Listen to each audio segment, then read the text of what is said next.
આપનો ખૂબ ખૂબ આભાર માહિતી આપવા માટે।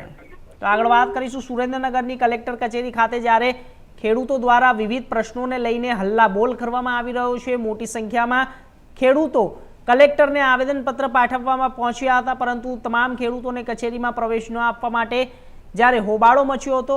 પ્રશાસન દ્વારા માત્ર 10 દિવસની અંદર જ્યારે આ આગેવાનો પહોંચ્યા હતા અને કલેક્ટર કચેરીએ મંજૂરી આપવા માટે જ્યારે ખેડૂતોમાં ભારે રોષ અને નારાજગી જોવા મળી રહી હતી ને મુદ્દે ખેડૂતો અને પોલીસ વચ્ચે રકઝકના દ્રશ્યો સામે આવ્યા।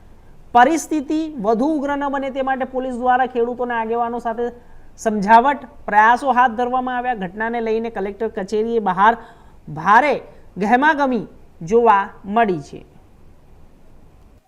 છેલ્લા ઘણા સમયથી સુરેન્દ્રનગર જિલ્લાની અંદર જોવા જઈએ તો ખેડૂતનું એક આંદોલન ચાલી રહ્યું છે। જે વીજ લાઇનના જે થાંભલા નાખવામાં આવતા હોય છે એમાં ખેડૂતોનું એવું કહેવાનું થાય કે જબરજસ્તી કોઈ પરવાનગી વગર જ્યારે નાખવામાં આવતું હોય ત્યારે આજે વાત કરીએ કોંગ્રેસ અને ખેડૂત દ્વારા જે જિલ્લા કલેક્ટરને જે આવેદનપત્ર આપી અને ઉગ્ર રજૂઆત પણ કરવામાં આવી છે।